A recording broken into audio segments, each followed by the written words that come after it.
జై శ్రీరామ్, నేను మీ రామ్. వానికి ఏమైపోయింది అంటే ఈ గడ్డి మందులు, పురుగు మందులు, గుళికలు ఇట్లాంటి రకరకాలుగా మనము ఈ పొలాలల్లో చల్లేసరికి తాత్కాలికంగా ఆ రోగం ఆగిపోతుంది, తాత్కాలికంగా గ్రోతింగ్ వస్తుంది. కానీ ఏమైపోతుంది అంటే భూమిలో ఉన్న దృఢత్వం, పటుత్వం ఏదైతుందో అది మొత్తం భూమిని గుల్ల చేసేస్తారు అనమాట, బూడిదలా అయిపోతుంది అనమాట. అందుకే ట్రాక్టర్లు నడుస్తుంటే కూడా పొలాల్లో దిగబడడం ఇవన్నీ దానికే సంకేతం. భూమిలో ఎంత పటుత్వం ఉంటే నువ్వు యూరియా కానీ ఏది జల్లినా గ్రోతింగ్ అనేది వస్తుంది. ఎంత నువ్వు గ్రోతింగ్లు జల్లినా భూమిలో పటుత్వం లేనప్పుడు ఏమవుతుందంటే ఆ భూమి మొత్తం బూడిదలా అయిపోతుంది అనమాట. ఏ పంట కూడా పండలేని పరిస్థితి, దిగుబడి రాలేని పరిస్థితి వస్తుంది.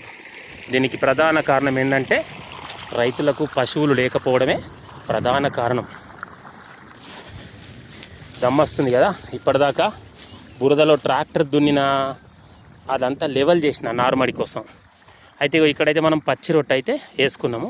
ఇది కూడా భూమిలోని పటుత్వాన్ని పెంచుతుంది. సో ఇంకేందంటే పశువులు అయితే మెయిన్ అనమాట. సో పశువులు లేనప్పుడు మనం చేసే వ్యవసాయం మాత్రం అది అంత విషమే తయారవుతుంది, భూమిని కూడా నాశనం చేస్తుంది అనమాట. ఇదైతే నారుమడి ఫ్రెండ్స్. ఈ నారుమడిలా ఆ బీడీలు కత్తిరించంగా మిగిలిన వేస్టేజ్ ఆకు, వర్మి కంపోస్ట్ దీంట్లో జల్లుతనమాట. నారు అనేది మనము కొన్నిసార్లు ఏదైనా కారణం చేత నీళ్లు పెట్టక ఎండిపోయినా కూడా ఈ ఆకు మీద ఉన్న వండు మీదనే ఈ మొలక అనేది వస్తుంది. కాబట్టి మనం నారు తీయడం చాలా ఈజీగా ఉంటుంది అనమాట. అప్పటికి భూమి లూజ్ కావడానికి రకరకాల మందులు చల్లుకోవాల్సిన పని ఉండదన్నమాట. చూస్తున్నారు కదా, ఇదే ఆ బీడీల ఆకు. నేనైతే ఈ నారుమడిలో జల్లుతున్నా, ఇంకొంచెం మిగిలింది కూడా పొలాలలో కూడా జల్లేస్తా పొలంలో. సో దీనివల్ల చాలా ఉపయోగం ఉందన్నమాట. మంచిగా నారు పెరగడానికి అవకాశం ఉంటుంది. ఇక తెచ్చుకున్న వర్మీ కంపోస్ట్ కూడా జల్లుతున్నా. దీని మీదనే నారు జల్లుకోవడం వల్ల ఏమవుతుందంటే చాలా తక్కువ సమయంలోనే మనకు నారు అనేది మంచిగా పెరుగుతుంది, నాటుకు రావడం జరుగుతుంది.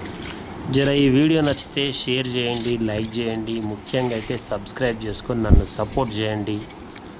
Thank you very much my lovely friends. Thank you.